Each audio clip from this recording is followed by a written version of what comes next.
You better hold on tight, spider monkey. Yes, fly, my sparkling vampiric monkeys, fly. Nit, nit, nit, nit, nit, nit, nit, nit.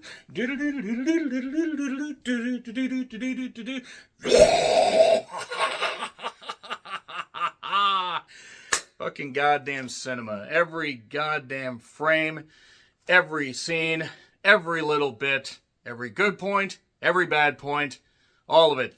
Absolute cinema. Twilight came out in 2008. I was 27 years old when this movie came out, and I did end up watching all of them in theaters, while recognizing I'm not the target audience for any of the books or any of the movies, and also recognizing that from an acting, a narrative, and basically at times a camera work and editing standpoint, these movies were really ridiculously made. And once again, silly, funny, and just really, really entertaining.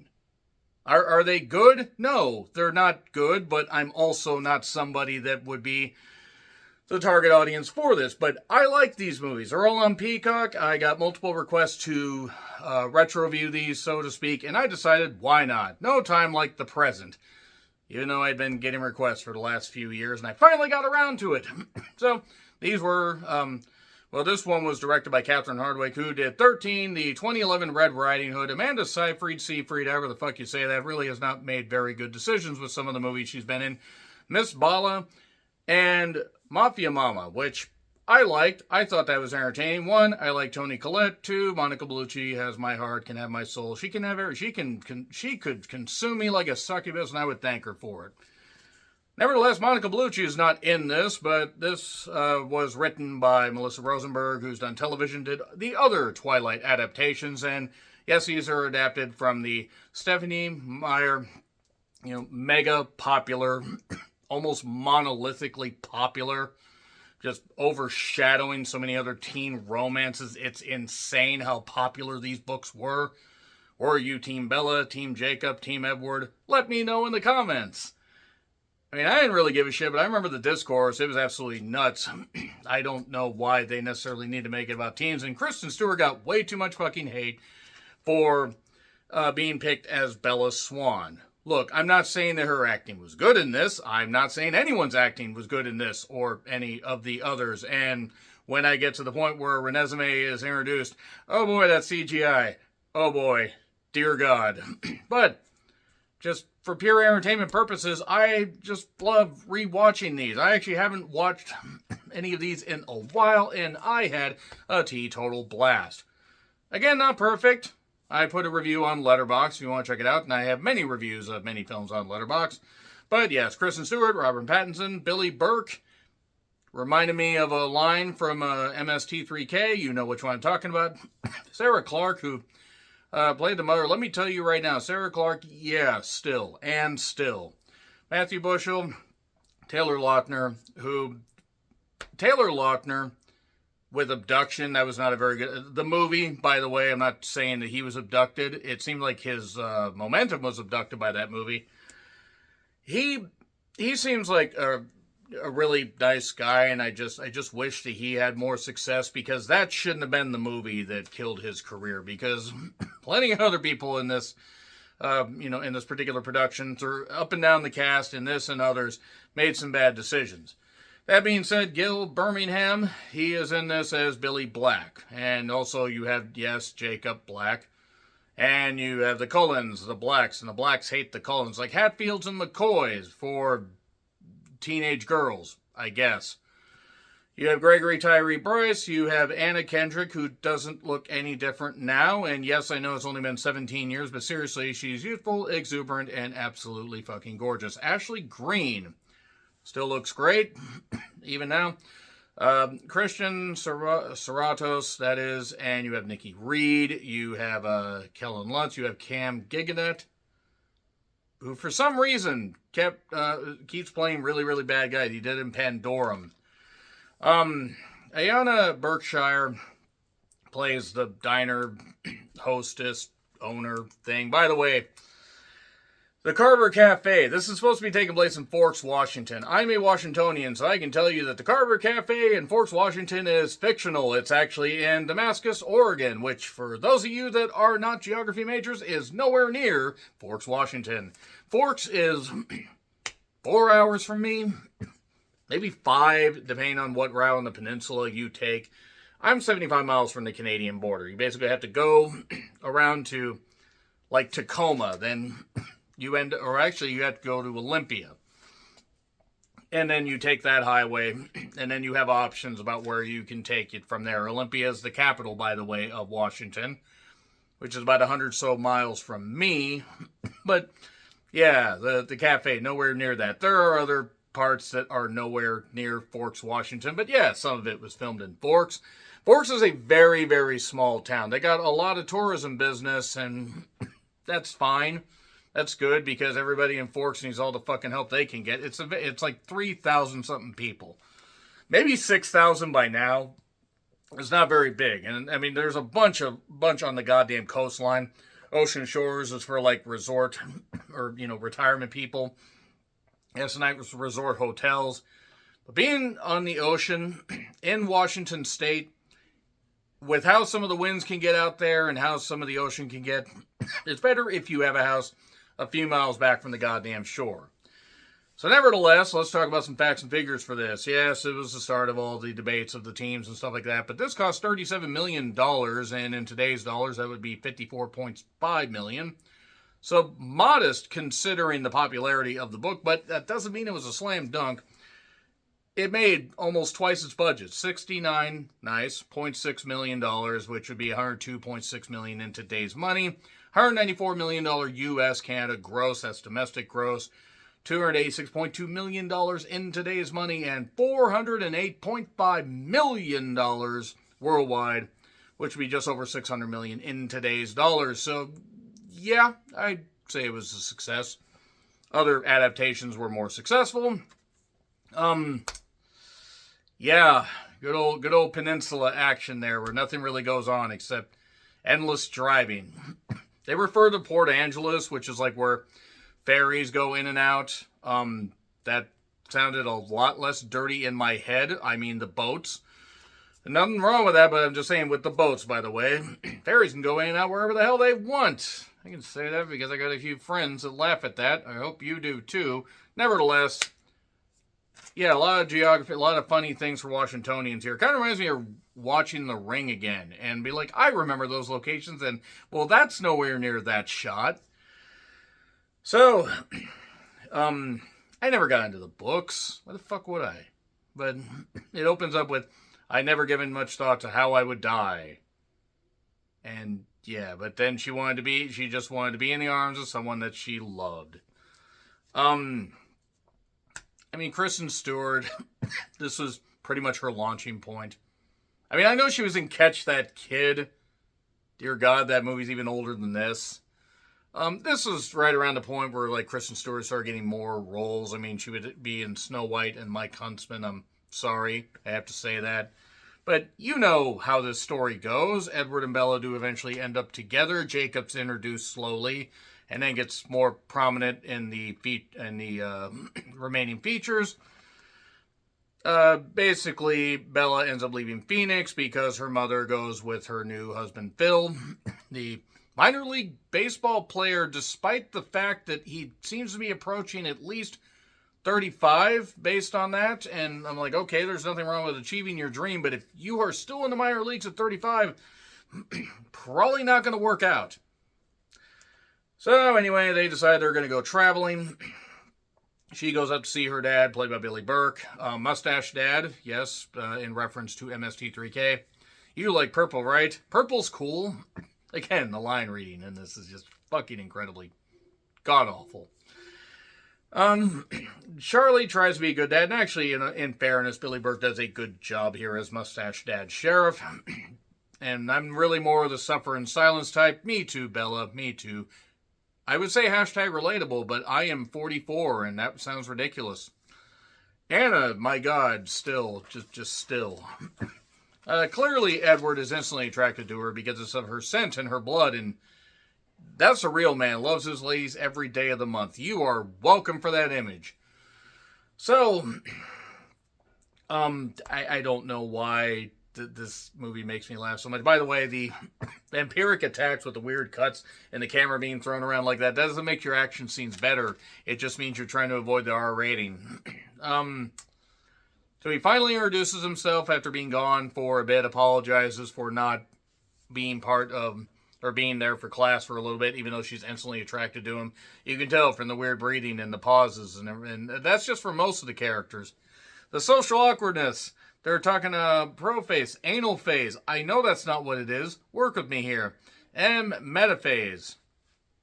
And yeah, there was a lot of just the silliness, the science talk awkwardness, cinema, all of it's cinema. And Dr. Cullen, oh, good old vampy Dr. Balls.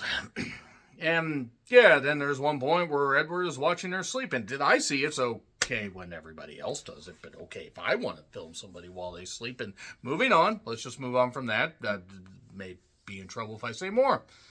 So, she knows he's not the bad guy.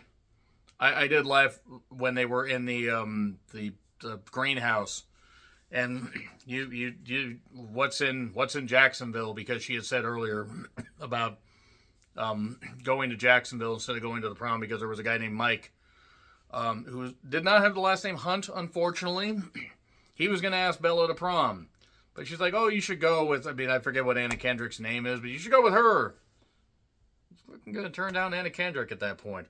But anyway, they're talking in the greenhouse, that is, Edward and Bella, and says, you didn't answer my question. Well, you never answer any of mine. I mean, you don't even say hi to me. And he says hi. Again, fucking cinema. Ridiculous. Social awkwardness.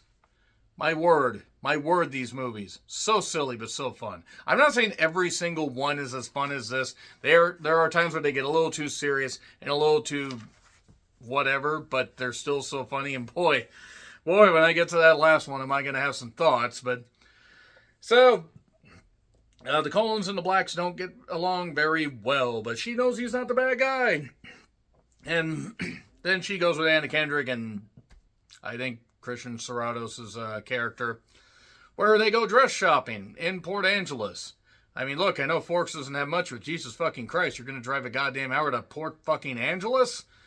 Nevertheless, Rochelle Lefevre, or Lefevre, however you say it, Victoria, gah. I mean, good Lord. See her now, she still looks great. I mean, that ageless beauty right there. And there's the point where the van almost runs into Bella, but then Edward saves her by literally just stopping the van with his hands because he has magical, sparkling vampire powers. I will hold the van like this.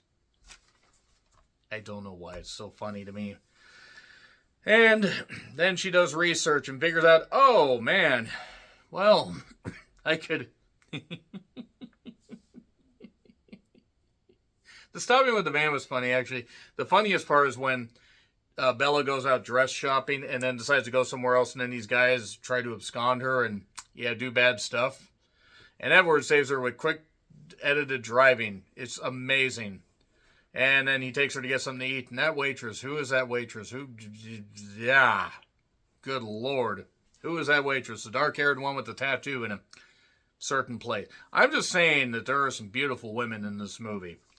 So, after the research scene, she knows what he is. And then they run up the hill. Yes, it's like that song that's apparently in Stranger Things, which I have not watched Stranger Things at all. I just know the songs in that. But I don't... He wants to show her what he's like, and they sparkle in the... It's so stupid. But I love it. It's so stupid, but it's just so funny. I don't know why it's funny. This is what we are. This is the face of a killer, Bella. Killer Bella also was an idea of what they were going to do to turn the Bellas heel. They were actually going to try to murder their opponents. It didn't pass. So, the forest scene where he's running around, he's ripping a tree branch and throwing, you can't outrun me, you can't outstrength me, you can't do this, he's trying to scare her off. It's cinema. It's so stupid. You don't know how long I've waited for you. See, that sounds very stalkerish, but it works. At least it works for him. And So the idea is that he tells his backstory. Carlisle, the doctor, the foster dad, turned him in 1918 during the Spanish influenza flu thing fiasco. Good thing we haven't had anything like that happen. And Ashley Greene's Alice has visions. I don't know what visions she has. Probably of having a better hairstyle than that. As if I have room to talk about somebody's hair, but honestly, you better roll on tight, Spider Monkey. That is an actual line that somebody got paid to adapt. Cinema. So, they show, all the great, they show the great, panning shots. There's some nice shots of the Pacific Northwest. There's some lapse photography. I understand that some are pros at it. You're welcome. And the romance, it's so cinematic and stupid. But he can't get too into it, or he'll want to bite her. Some like to be bitten. I'll let you know, who likes to be bitten later on in another review. Actually, possibly I shouldn't do that because of pending cases.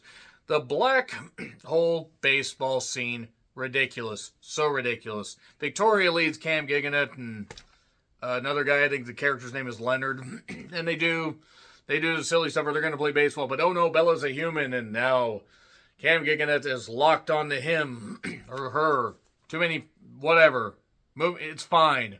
Bella is now going to be hunted by him. By the way, we're near the end of the movie. We have like 30 minutes left.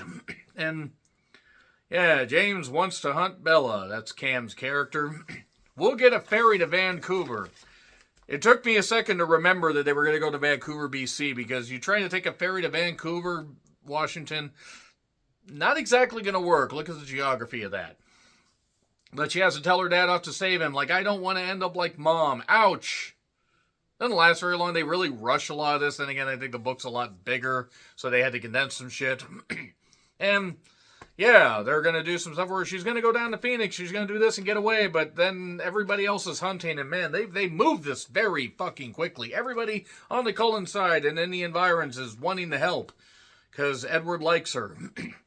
And at least Cam was having fun. He didn't get a chance to really do much. Throws her around in a church when he basically says, oh, hey, your mom's here. I kidnapped your mom. But no, it's just a trick to get her there. And she starts bleeding, and then he ends up biting her. And then Edward is fighting him and is going to rip his head off. And is going to rip his head off and burn him. So she's bitten, and she's turning it. Oh, my God. Oh, Jesus Christ. The way she is turning. I don't know why. I don't know why it's funny. I don't know why it's so funny. It just is. It just is because the acting is so bad. So funny, but so bad. But you got to turn her or else. James gets burned at this point, by the way, because they rip up the church floor. Boy, I really hope we don't have to explain that, but nevertheless, it's fine. And good old Dr. Cullen says, hey, here's what we're going to do. You're going to clean her blood, suck the poison out. You are going to suck Kristen Stewart off. That sounded a lot better before I said it. Moving on. But you got to find the will to stop before you suck her off too hard. What is wrong with me? So now she's in the hospital. She's recovering. Edward basically says, maybe you should go to Jacksonville to get away. And she panics. I mean, she absolutely panics. Full on campy acting right here. Don't ever say that again. Cinema. Just goddamn cinema. And she would say during this death is peaceful, easy. Life is harder. Easy. Wait, that's not it. And Jacob then says to Bella, by the way, my dad wanted to say, he wants you to break up with your boyfriend, but we will be watching you. Again, silly. So we're laying the groundwork. And they go to prom. It's a rite of passage. I don't want you to miss anything. And she wants him. That's it. And so silly. Victoria is watching on. I wish she'd watch on for me, but moving on. And that's it. And then we cut to credits. We look at the people in there in the movie, and it's so ridiculous and insane. I love it. It's silly, ridiculous. I give it an A- for the entertainment because I give it 4 stars on Letterboxd. Why? Because it's fun. I'm not saying it's a good movie or a good narrative, and it's really stupid if you break it down. I had fun with it. Anyway, do you have fun with Twilight? Let me know in the comments. Like, share, subscribe, Twitter, Letterboxd, Blue Sky handles in the description. I'm John Ritland, and I'll see you soon.